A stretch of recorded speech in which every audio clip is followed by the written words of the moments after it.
I say,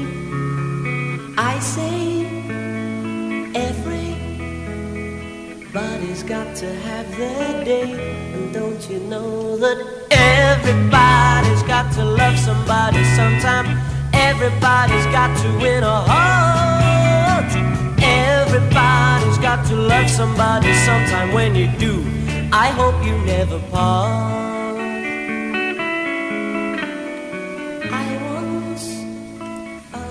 Welcome back to the X Zone. Our toll-free number is 1-877-528-8255. That's toll-free throughout the U.S., Canada, Alaska, and Hawaii.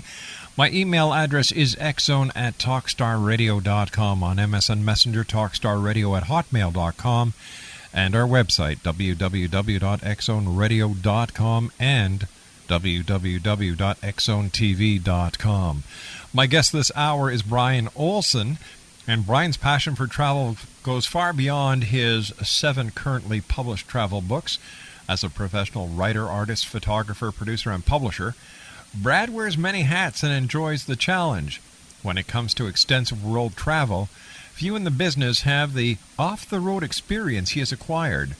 Brad visited 21 countries in 2004 while researching his new book on sacred sites in Europe and has been to over 50 countries in his lifetime. And Brad, welcome to the X Zone. How are you doing, Brad? Hi, Rob. Thanks for having me on. Brad, maybe you can tell our listeners what a sacred site is. Well, it's basically a place that we all know. The way I explain it is, there's Stonehenge, there's Angkor Wat in Cambodia, there's the Great Pyramids. Everybody would understand and recognize those as sacred places. And then the bar extends out to those which are sacred to certain people, like Native Americans here in North America. There's about 70% in my North America book are Native American sites. In Europe, it's mostly Catholic-based and Christian-based, but not always. I always sprinkle in a bunch of New Age sites and modern pilgrimage locations. Now, what makes some of these sites so unusual? I know about the pyramids because of their size and because the mystery surrounds them. Let me see. Stonehenge, that certainly is one of the most mysterious sacred sites of all. But in your opinion, Brad, which one is the most perplexing one that you've ever come across? That would have to be the Great Pyramids in Giza Plateau, Cairo, Egypt. They just defy any explanation as to how they were built in such a precision form and what all the internal functions inside those pyramids may have been used for. Are there any theories on how they've been built that have come up recently? Well, there's always the ramp theory and the wraparound theory, but none of those really hold too much weight, although who's to say that they couldn't have been? I mean, everybody proves it in their own way. But some of those internal stones within the Great Pyramids are so huge that barely modern cranes today would be able to move them into place.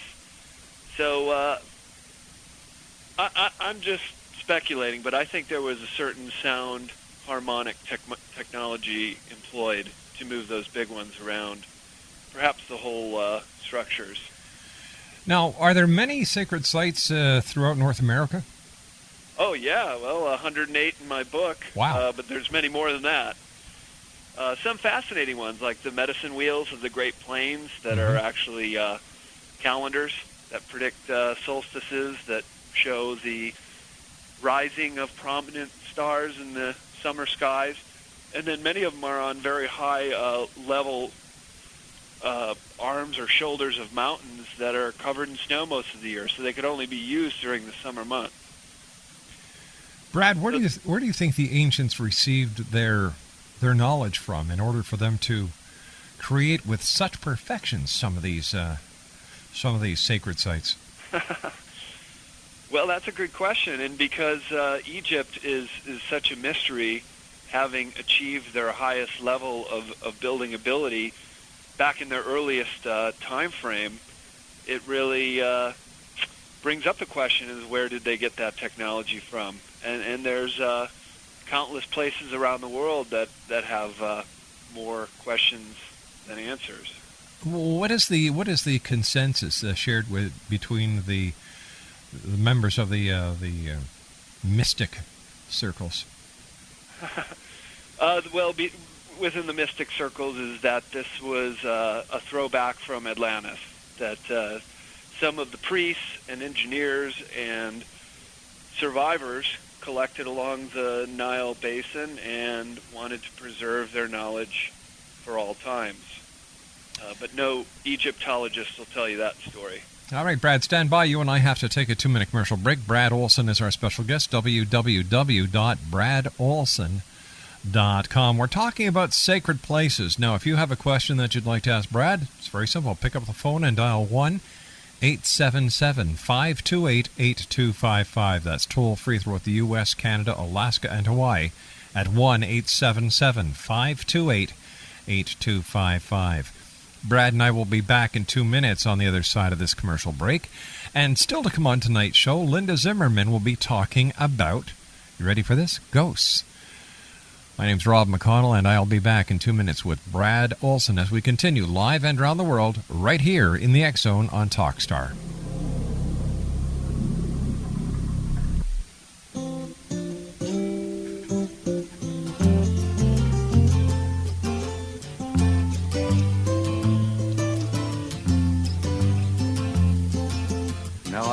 Been happy lately, thinking about the good things to come, and I believe it could be something good has begun. Oh, I've been smiling lately, dreaming about the world as one, and I believe it could be someday it's going to come.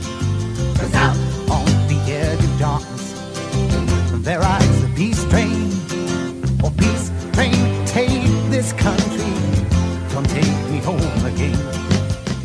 Brad Olsen's my special guest. His website is www.bradolsen.com. Brad, we were talking briefly before the commercial said about the possible connection to Atlantis.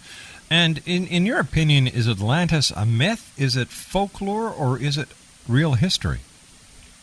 Well, you asked my opinion. Now, yep, your opinion. My opinion, I believe that there were high-tech advanced cultures on this planet 10, 20, 30, 50,000 years ago. And I think there's evidence to prove that they were here, including a lot of underwater ruins, which I find especially fascinating because that's hard to dispute. All right, where are most of the underwater ruins found? Mostly around the island of Bimini and in the Caribbean, but also in the Mediterranean Sea. Several that have just been found recently off the coast of Malta, which also has some of the oldest temples in the world. Now, these temples, are they dedicated to a certain deity or different deities than we know presently based on our history and mythology? Well, the Maltese temples are utterly fascinating. One, they're built with gigantic stones, enormous stones, once again, megalithic stones. But to answer your question, the deities are what appear to be an overabundant or overweight, in our opinion, female goddess. Wow. They've found statuary, giant statuary, as well as very tiny statuary in some of the Maltese temples. Any idea who this goddess is, Brad?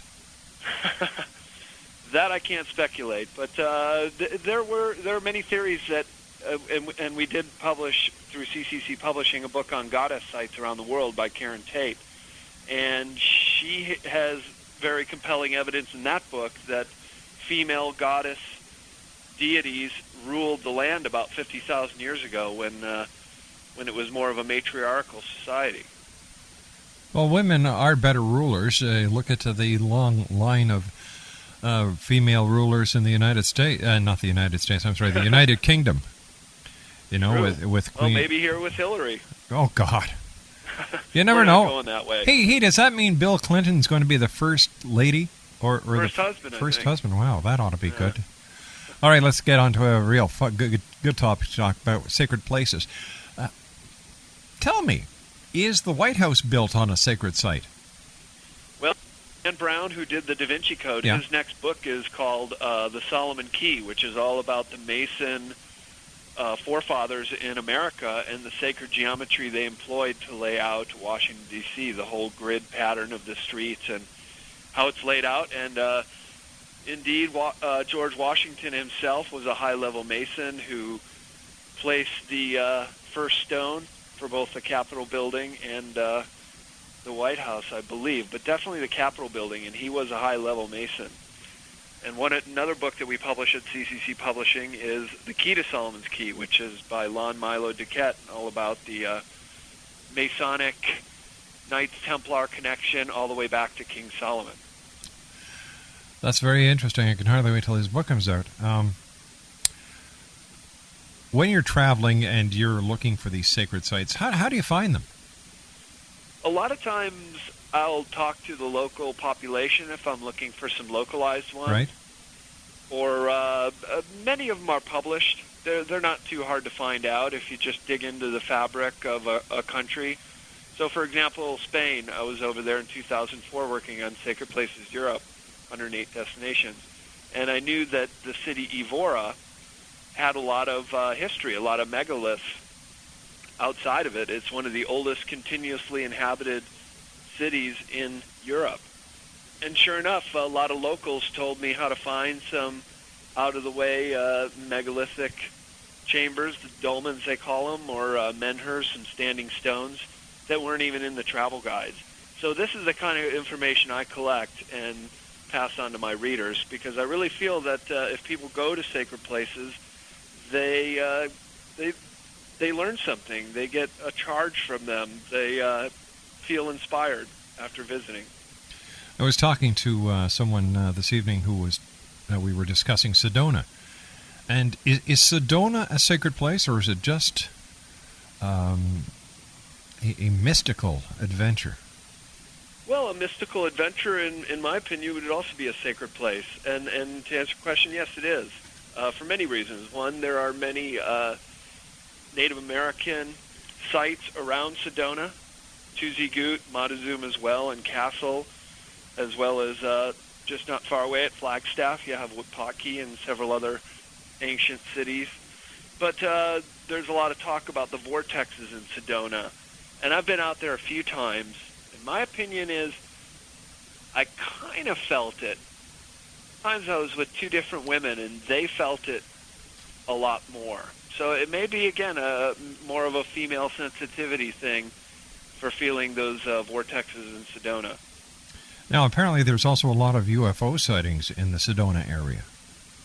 Well, yeah, and, Roswell and White Sands isn't too far away either. What's interesting about UFOs and sacred places is oftentimes there is a known sacred place, for example, the White Gypsum Dunes at White Sands.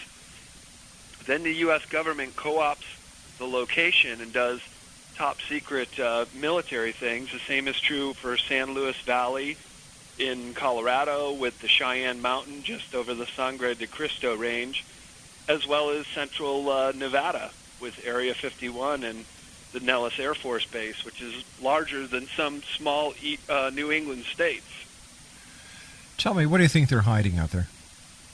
Well, I think they're backward engineering technology that's been acquired since the time of the Roswell crash, at least. So about 50 years of backward engineering, trying to see if we can get our astronauts up in space using these devices that have been recovered. If that was the case, why are they wasting so much money on the present space programs with the technology we have? Smokescreen. Ah. I guess. That's not my area of specialty, but I will say that many sacred places, as well as the crop circle phenomenon in England, are associated with known ancient sacred places worldwide. Many of the crop circles that appear every summer happen right outside of Stonehenge, right outside of Avebury, right outside of Barbary Castle, and many other Neolithic and ancient sites of southern England.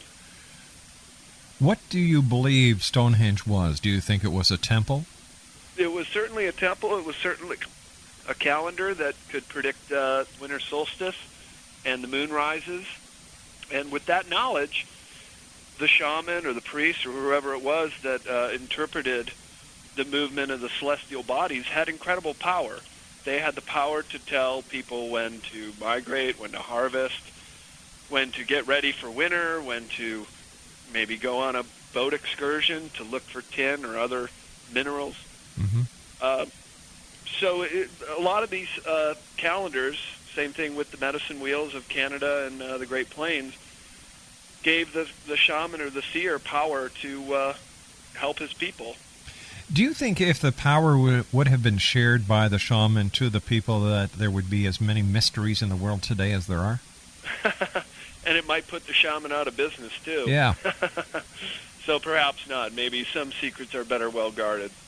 I guess that could be the case. Why, how should people feel when they go to a sacred site, Brad?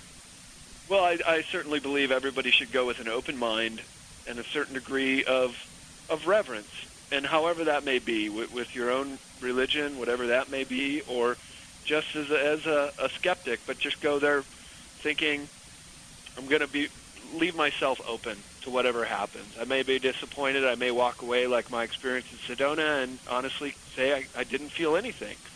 Or sometimes I'm at a sacred place and I get like these downloads of information that I just feel like I'm more in tune or perceptive to my surroundings and what may have happened. What period history. What sacred site have you visited that you've been able to feel the experience unequivocally?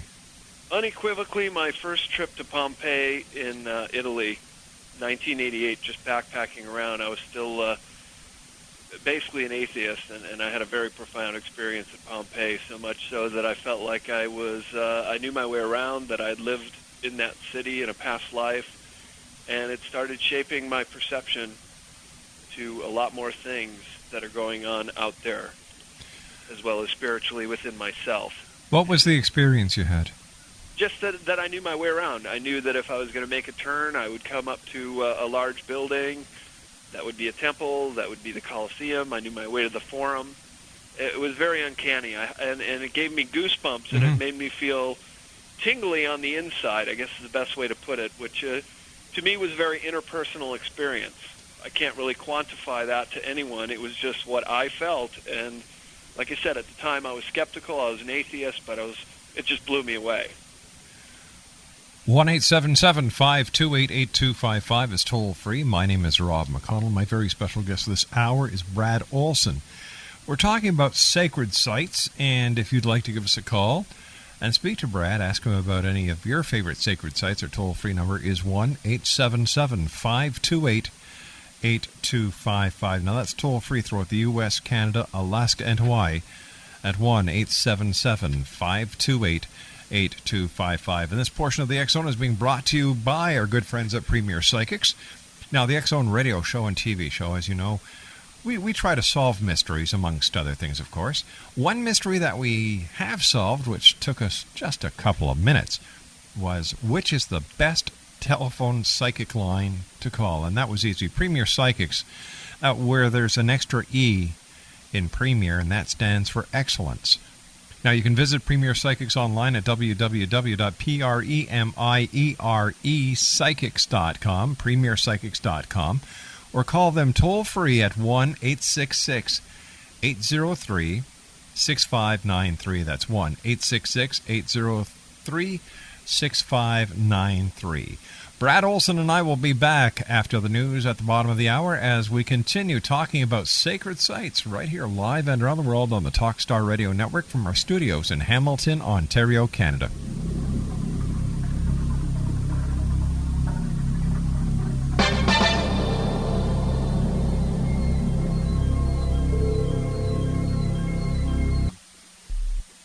We wish you a Merry Christmas. We wish you a Merry Christmas. We wish you a Merry Christmas and a Happy New Year. Good tidings. My name is Michael Telstar. This is Psychic Dorothy. Hello, my name is Holly Reeve. This is Ken Elliott. Hi, this is Patrick Cross. This is Les Corey. This is John Hogue. Hi, this is Eric Rawls. Hi, this is Blade Runner. Hi, I'm Laura Fabrin. I'm Clegg Lewis. My name is Lady Ashley. Hey, you! This is Rick Emerson, and you're listening to the X Zone with Rob McConnell. And a Happy New Year.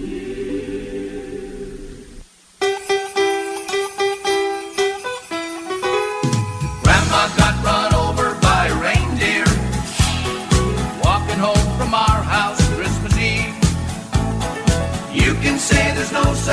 is Santa. But as for me and Grandpa, we believe she'd been drinking too much eggnog, and we begged her not to go. But she'd left her medication, so she stumbled out the door into the snow. When they found her Christmas morning... Welcome back to the X Zone. My name is Rob McConnell. We're coming to you live and around the world on the Talkstar Radio Network. My guest this hour is Brad Olsen. We're talking about sacred sites, ley lines, UFOs, Atlantis, and much more. Brad is an author, he's a researcher, and a worldwide traveler. And if you'd like to find out more about Brad, his website is www.bradolsen.com. Brad, I was wondering if you could tell the X Zone Nation about the connection between ley lines and how they interact with sacred places. Good question. It was invented in about the 19th century by a man named Alfred Watkins in the south of England, where the crop circle phenomenon primarily takes place. And he noticed that a lot of the very old Neolithic sites, including Stonehenge, Avebury, Silbury Hill, West Kennet, Long Barrow, connected up with other things like sacred wells and older monuments or city centers right through the center of town, including some old Roman roads. And he just started to postulate that there was an energy flow between these sites. Then he started mapping them out, and he found that it was a larger grid that actually carried on all over Britain as well as into Ireland and then around the world. Now, what is a sacred well, Brad? Well, a lot of times they were just wells that people use, but then because water is such a prominent part of everything in life, and we need to drink it every day, that many of the springs or wells started getting prominence, became primitive shrines, which became pagan temples, perhaps. In many cases, after paganism was overtaken by Christianity, the great cathedrals and churches would be supplanted right on top of the old pagan temples. Rosslyn Chapel, where does that fit into the big scheme of things? Well, that's in more of the chapter of the Knights Templar and some of the mysteries about what exactly was found underneath King Solomon's temple when they were over there during the Crusades. Mind you that the Knights Templar started out with they were the poor knights of the temple, and they were just humble servants, but something that they found or some knowledge that they acquired, they become fabulously wealthy and became a big threat to the papacy, which about 200 years after the Crusades in the Middle East started their own crusade against the Knights Templar and forced them to go into hiding.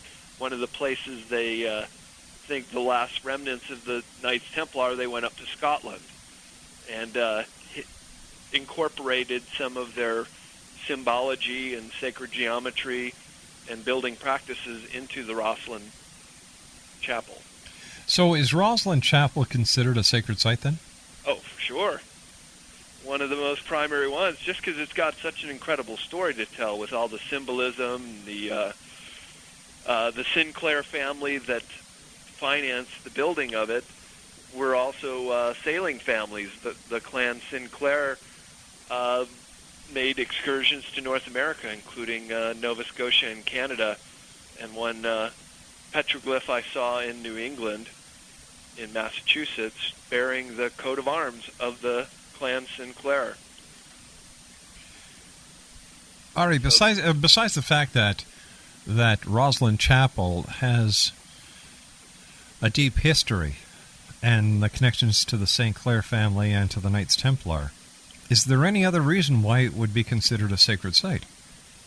Well, one more great reason is because, again, the Knights Templar disappeared into the fabric of Europe, but they didn't quite go away. And about 200 years later, Freemasonry emerged under a different name, but under the same auspices of this Knights Templar clan. Well, what's really interesting about Rosslyn, and the third reason I want to make a case that this is a sacred place, is they've done some soundings around Rosslyn, and they found some cavities below the chapel. some large containers as well as sand, which may be from Arabia, taken back by the Knights Templar, buried into the chapel. So they cannot excavate it without tearing up the floor and compromising the foundation. So that's an interesting little tidbit about that. Sounds like the Da Vinci Code all over again. Well, Da Vinci Code had a section on Rosslyn. It ended up there. So Dan Brown, he recognizes sacred places too.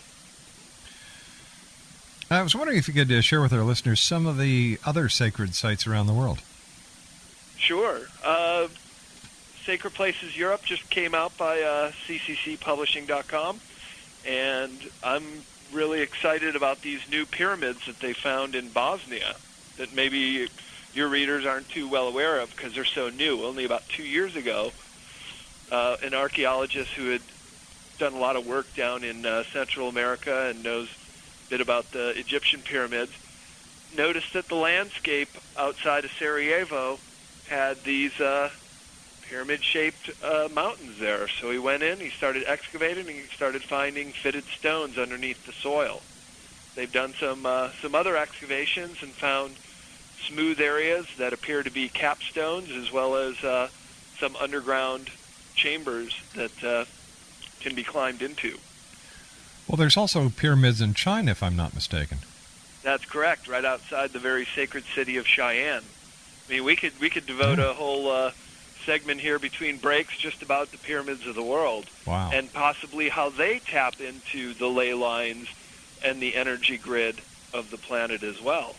I know there's also speculation that Nikola Tesla was very close to discovering the secret of the ancients when it came to free energy. Oh, something that's I'm very passionate about as well, especially where I am in San Francisco, and we just had the oil spill a week ago. Very sad to see the birds, and I've been down to the beach and the oil spill and seeing the cleanup, and just thinking, man, if we would have just gone with Tesla 100 years ago, maybe we wouldn't even be burning oil anymore. Exactly, and it's about time we stopped. I figure, if in fact you can put a man on the moon, how come you cannot come up with an alternative engine that would take a different source of energy? Because the combustion engine now has been in use since the 1800s, and there's been basically no changes. Yeah, it's so ridiculous. But also keep in mind that 4 out of the 5 largest corporations on the planet are oil companies. Yeah. They have a vested interest to burn it all. They really do. And they won't stop. They'll destroy the atmosphere. They'll go on with all these oil spills on and on and on until we just demand that they change or we stop using it. I can't remember who I was talking to, but we had a guest on the show, and we started talking about taking all the oil out of the earth, and I said, well, I'm not a physicist, I'm not a mechanic, but correct me if I'm wrong. If something is being kept in place by a hydraulic fluid, and you take that hydraulic fluid out, in this case oil, out of the earth, doesn't that cause a cavity, and won't there be shifting of the tectonic plates? There absolutely will be, yeah. And I worry about what the fluid may actually be in the inner core. Another interesting thing that relates to oil fields is the Earth grid, this energy line grid that encompasses the planet, also encompasses some of these largest oil fields in the world.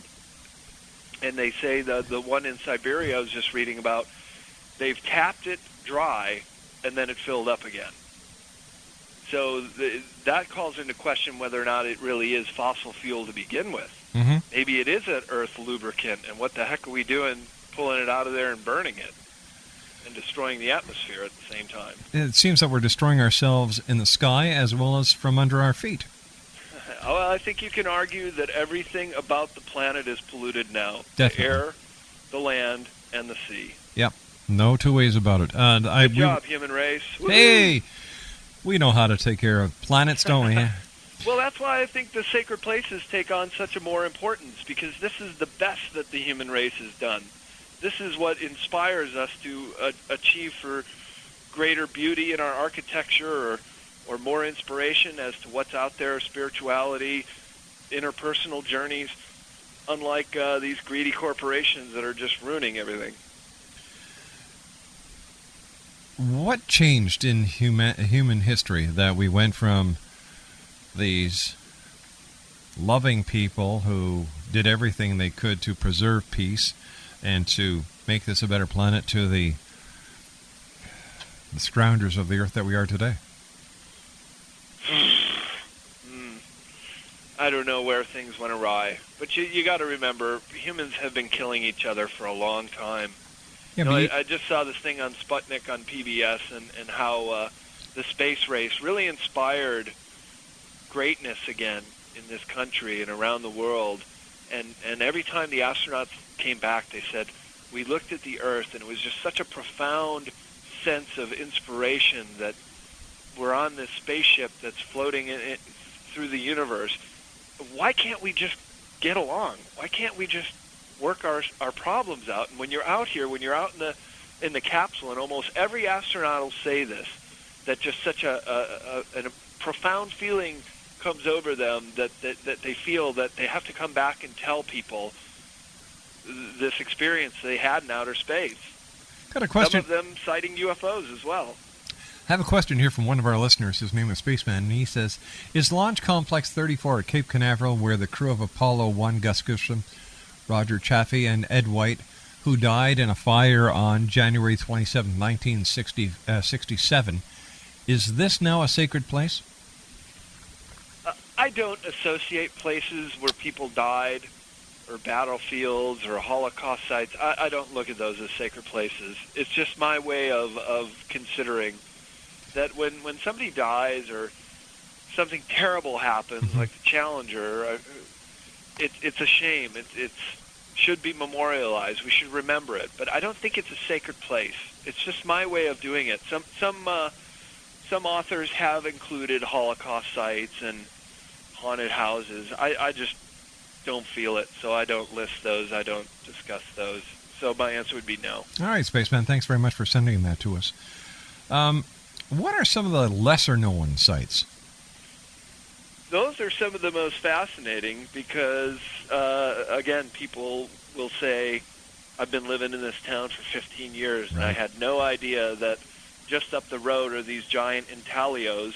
I'm referring to an area called Blythe on the California-Arizona border, where these enormous 170-foot-tall geoglyphs are etched into the dry desert, much like down in Peru, the Nazca lines. Yeah. We have Nazca lines right here in North America, and a lot of people don't even know about them. So those are truly fascinating. And I mentioned earlier about the medicine wheels. Those are a really unknown quote here in the continent. In Europe, many times it's the old Neolithic sites, the dolmens, the menhirs, the stone circles in England, Scotland, and northern France. People sometimes don't even know about them, and they're 20 miles outside the village. Or other times they're incredibly impassioned and will know quite a bit about them. So we're just trying to up the ante and let everybody have access to the worldwide sacred places. Now, Brad, what is the difference between a god sacred site and a goddess sacred site? Well, the goddess sacred site would have to be associated with some sort of female deity. And in the last 20, 30,000 years, it's been a pretty much male-dominated society world. So a lot of the goddess sites have just been obliterated. But some of them still have the foundation for Artemis. The Temple of Artemis outside of Ephesus was one of the 7 ancient wonders of the world. And a lot of goddess advocates still go there just to sit on the base. That's all that's left of the Artemis Temple. So there's quite a few classical era goddess sites that are still remaining throughout Europe and the Mediterranean and the Middle East. There's goddess sites really around the world, and that's what our author Karen Tate discovered, that there are 108 around the world as well. Some of her sites are indigenous, are Kuan Yin in China is a Far Eastern goddess which morphed when it went over to Japan.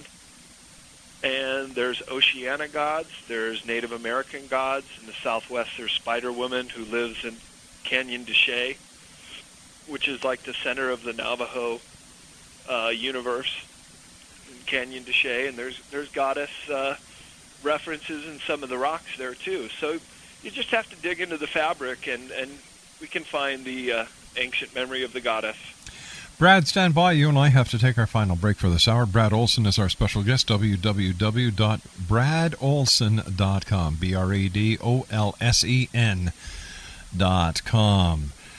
Still to come on tonight's show, Linda Zimmerman is going to be with us. We're talking about ghosts in the final hour of tonight's show. And tomorrow night we have Dr. Jason Rand and Michael Luckman on. We're talking about the UFO conference that happened at the National Press Gallery in Washington this week. We're also going to be talking about the special project that Jason is looking for a name to. If you'd like to submit your name, www.xzone-radio.com, proposedname.com. And Brad Olsen, and I will be back on the other side of this commercial break as the X Zone continues. We're right here live and around the world on the Talkstar Radio Network.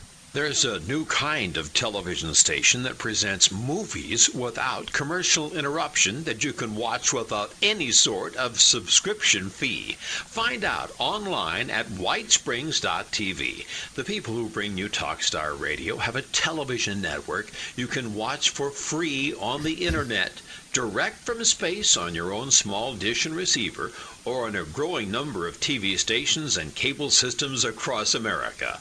White Springs TV presents a great mix of movie greats and not-so-greats, as well as more recent family-friendly titles. The movies are commercial-free. Between the movies are cartoons, soundies, previews, classic TV, and two-reelers.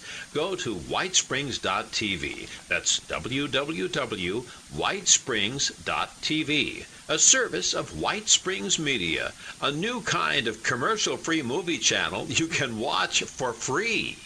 If you currently have a short-term fixed-rate home mortgage, you do need to listen to this.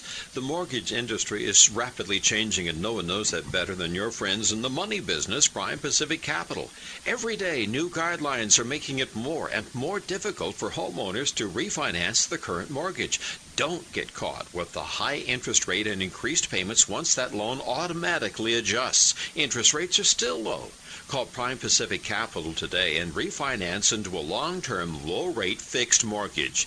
No matter what your credit situation or what state you live in, Prime Pacific Capital will work to secure a new loan for you. Don't count yourself out until you give us a call.